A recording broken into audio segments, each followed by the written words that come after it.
레위기에 보면은 5대 제사가 나옵니다. 그 5대 제사와 또 3대 절기가 나오는데, 이것은 아까 출애굽기에서 보여주신 한 가지 표징, 즉 유월절, 그걸 확대한 겁니다.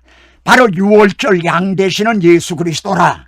근데 그 예수님의 십자가에 그것을 이제 설명을 하는데, 그 한 가지 제사만 가지고는 그걸 다 설명할 길이 없어요. 거기에는 속죄제의 의미가 있습니다. 또 예수님의 십자가에는 우리를 하나님과 같고 화목시켜 주시는 화목제물의 그런 의미가 있습니다. 또 예수님께서 담당하신 십자가에는 나의 원대로 마옵시고 아버지 원대로 하옵소서 하는 전적인 헌신, 번제, 그런 의미도 있다 이 말입니다. 또 소제는 피 없이 드리는 제사인데 우리들의 삶 자체가 예배라는 겁니다. 예배당에 가서 예배 드릴 때만 예배가 아니라 우리들이 이제 직장에서 일하고 뭐 운전하는 사람 운전하고 이거 전부가 예배라는 겁니다. 이게 소제의 삶입니다. 그래서 세상에서 이제 소금이 되고 빛이 되는, 그러니까 한 가지만으로는 다 설명할 길이 없어서 거기에 5대 제사가 나오고 또 3대 절기가 나오는데, 그것이 유월절과 오순절과 초막절입니다.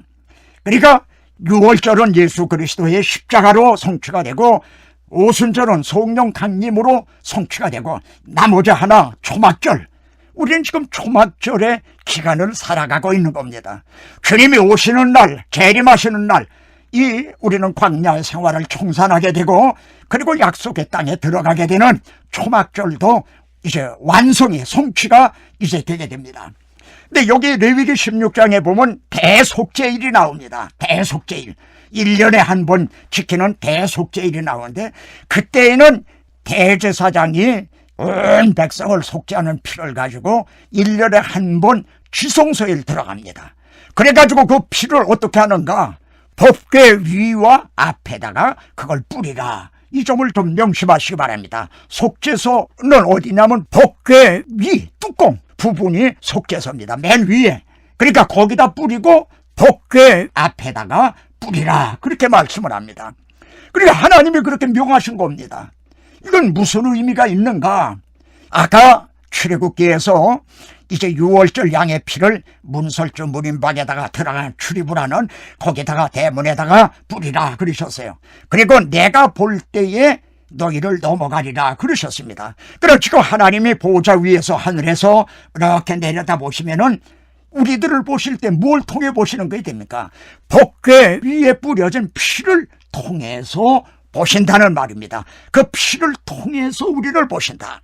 또 앞에다 뿌리라고 그랬어요. 그러면 하나님은 지금 지성소에 계시고 우리는 밖에 성소, 저 뜰 거기 있는데, 그럼 지성소 안에 계신 분이 저 밖에 있는 우리를 바라보실 때는 그 앞에 뿌려진 피를 통해서 보신다, 이런 말씀입니다. 이 점이 로마서 3장에는 아래라는 말이 3번 나옵니다. 아래, 법 아래, 죄 아래, 심판 아래, 이렇게 3번 나오는데, 하나님이 우리를 보실 때 법을 통해서 보시면 어떻게 되는가? 그러면 다 죄 아래, 다 죄인이라는 겁니다. 하나님이 법을 통해서 보시면 다 하나님 앞에 죄인이다. 그리고 죄인이면 어떻게 되는가? 다 심판 아래 있게 된다는 겁니다. 예? 그래서 세 아래입니다. 법을 통해 보시면 죄 아래 있고 심판 아래 있다. 근데 6장 14절에, 로마서 6장 14절에 가서 보면은 너희가 법 아래 있지 아니하고 은혜 아래 있습니다, 이렇게 말씀합니다. 이제는 은혜 아래 있다는 겁니다. 그럼 은혜가 누군가? 율법은 모세로 말미암아 주신 것이고 이 은혜와 진리는 예수 그리스도로 말미암아 주신 것이다. 은혜가 바로 예수 그리스도의 십자가를 통해서 임한 겁니다. 그러니까 하나님이 우리를 보실 때에 주님의 십자가의 그 피를 통해서 보시면 벌써 이미 우리들의 죄값은 사망이라 한 우리들의 죄에 대한 정죄를 주님이 대신 받으신 거예요. 대신 심판을 받으신 거예요. 그러니까 우리들은 그를 믿는 자에게는 다시 정죄가 없다 이 말입니다. 이것이 하나님의 피를 통해서 보신다. 이걸 벌써 구약에서도 대속죄일인 말이죠. 이제 대제사장이 그 염소의 머리에다 안수를 합니다. 그리고 백성들의 죄를 다 고합니다. 그래서 그를 잡습니다. 또 하나는 아사셀 염소라고 해서 그 백성들의 죄를 지고 매일 무인지경으로 보냅니다. 죄를 지고 끝없이 가다가 죽습니다.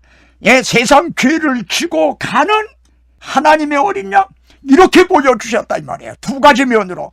그래서 그 피를 갖다가 복궤 위에 뿌리면 이제 그 하나님이 피를 통해 우리를 보시고, 앞에 뿌리면 우리 앞에 있는 우리들을 그 피를 통해 보신다고 하는 것이 구약 성경에도 이렇게 자세하게 계시가 되어 있는 겁니다. 여기 레위기 23장에 3대 절기가 나옵니다. 거기에 보면은 6월절은 뭐 너무 잘 아시는 말씀이고요. 오순절에는 어떻게 되냐면 첫 이삭을 드릴 때에 그 첫 이삭을, 첫 열매를 갖다가 안식일 이튿날 흔들라, 이렇게 말씀을 합니다. 성경 본문에 분명히 그냥 첫 열매를 그냥 흔들라 그러시는 게 아니라 안식일 이튿날 흔들라, 이 흔든다는 게 요제입니다. 이렇게 흔든다는 요제인데, 예? 안식일 이튿날 드리라. 근데 이것이 밝히 드러난 신약의 그 빛을 통해 보면은 어떤 뜻이 되냐면, 예수님이 죽은 자 가운데서 다시 살아나심으로 첫 열매가 되주셨다 이 말이에요. 첫 열매. 첫 열매가 됐어요. 그런데 주님의 첫 열매가 안식일 다음 날, 바로 그날 부활하셨다, 이렇게 맞아떨어지고 있는 겁니다. 그런데 여기서 멈추는 것이 아니라 그로부터 이 첫 열매를 안식일 이튿날 흔드는데 그로부터 7 안식일을 지낼 것이요, 이렇게 말씀합니다. 안식일을 7번이면 77에 49, 49일을 지나라. 그리고 하루를 더하라. 거기 그렇게 나옵니다. 본문에 보시면은 7 안식일에다가 하루를 더해서 그럼 50일이 되는 거죠. 이게 오순절입니다. 이때에 성령이 임했어요. 사도행전 2장에 보면 오순절이 이미 이름에, 이렇게 시작이 됩니다. 이건 뭘 말하는 거죠? 주님께서 너희가 예루살렘 떠나지 말고 아버지의 약속하신 성령 보내주실 것을 기다려라, 주님이 말씀하셨어요. 근데 언제 보내주신다는 말씀은 거기 없어요. 근데 제자들은 오순절에 오시겠구나 하는 걸 마음으로 알았다는 그런 것을 거기서 암시하고 있습니다. 오순절이 이미 이름에 그걸 기다렸다 이 말이에요. 오순절날 오시겠구나 기다렸는데 오순절이 딱 되니까 급하고 강한 바람 같은, 회리바람과 같은, 그리고 불의 효와 같은 이제 갈라지는 성령이 각 사람 머리 위에 임하여 있더니 하는 걸 봅니다. 여기에 말이죠, 이 오순절에 임한 성령은 다락방에 임한 게 아니에요. 그리고 120명 제자들이 밖에 있었는데 얼마나 성령이 다락방에 충만한지 들어갈 수가 없었다, 그게 아닙니다. 거기에 모인 이제 120문도 그 사람 각 사람 머리 위에, 각각 머리 위에 임하여 있었다 이 말입니다. 모세도 밖에 있었어요. 제사장도 밖에 있었어요. 구약시대엔 그랬습니다. 그런데 오순절의 성령은 바로 거기에 모인 사람들 각자에게 임했다 이 말입니다. 바로 형제, 지금 우리들 속에 임하셨다 이 말입니다. 이것이 어떻게 가능해졌느냐? 예수 그리스도의 구속으로 말미암아 마귀의 소굴과 같았던 우리들의 몸이, 그래 고린도전서 6장에서는 너희 몸이 하나님께로부터 받은 바 성령의 전인 걸 알지 못하느냐? 그런데 이놈들아, 그런 거룩한 몸을 가지고 간음을 하다니. 고린도 교회는 그런 음란이 있었잖아요. 그렇게 책망을 하는 겁니다. 세상에 이럴 수가 있느냐? 너희 몸은 지금 성전인데, 예수 그리스도의 주님의 성전이었는데 밀 하나였단 말이에요. 근데 그 하나의 밀이 죽음으로 많은 열매가 맺은 것처럼 주님 한 분이 죽으심으로 이제 그를 믿는 우리들이 다 우리들이 성전이 됐단 말이에요. 이제 우리 안에 성령이 내주하신단 말이에요. 왜 이걸 모르느냐? 그래 거기에는요 6번이나 그 묻는 말입니다. 성도들이 세상을 심판할 건 알지 못하느냐? 천사를 심판할 건 알지 못하느냐? 너희가 하나님의 성전인 건 알지 못하느냐? 지금 오늘날도 이를 망각하고 있기 때문에 내가 누군가 여러분의 신분이 뭔 줄 압니까? 하나님의 자녀가 되는 권세를 주셨으니 내 신분이 하나님의 자녀라 이거예요. 그럼 내 지위가 뭔가? 나의 지위 대리예요, 뭐 과장이에요, 예? 무슨 상무님입니까? 사장님입니까? 내 지위가 뭔가? 왕 같은 제사장이라고 말씀합니다. 왕이면서 제사장이라 이거예요. 여기에도 의미가 심장해요. 제사장의 신분으로서는 하나님을 섬기는 겁니다. 그러니까 우리가 세상을 살아갈 때는 왕적인 권세로 세상을 이기면서 살아가는 겁니다. 그래서 왕 같은 제사장인 거예요. 우리들이 있는 위치가 어디입니까? 사망에서 생명으로 옮겨졌어요. 우리는 지금 홍해를 건넜어요. 홍해까지는 또 잡았어요. 그러나 홍해를 저희들 따라 건너오려다 몰살당한 겁니다. 이제는 우리를, 너희를 악한 자가 만지지도 못한다. 요한일서 5장에서는 그렇게 말씀합니다. 그러한 신분이 우리인데 이 정체성, 그리스도인이라고 하는 이 정체성을 망각하고 자기의 신분, 지위, 사명 이걸 망각하고 말이죠. 자행자제하고 있는, 이게 그래 현대교회가 꼭 고린도 교회와 같다 이 말입니다. 그래서 고린도 성도들에게 너희 몸이 하나님의 성전이다 하고 이렇게 말씀을 합니다.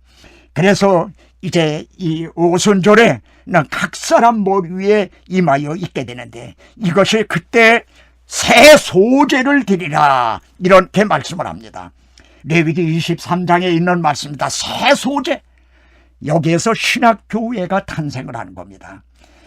신학교회가 오순절 성령 강림함으로 탄생을 해서 새 소제를 드리게 되는, 그리고 이제 마지막 절기인 초막절은 일주일 동안 7일 동안을 초막절을 지냅니다.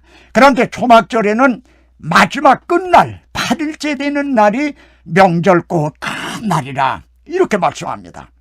왜 그러냐면은 그날이 바로 광야 생활을 청산을 하고 약속의 땅에 들어가게 된 날, 바로 주님이 재림하시는 날에 대한 상징이기 때문입니다. 요한복음 7장에 보십시오. 거기에 주님이 명절 끝날 곧 큰 날에 예수께서 서서 외쳐 가라사대 누구든지 목마르거든 다 내게로 와서 마셔라. 나를 믿는 자는 성경의 이름과 같이 너의 배에서 생수의 강이 흘러나리라. 이렇게 말씀하시는 것.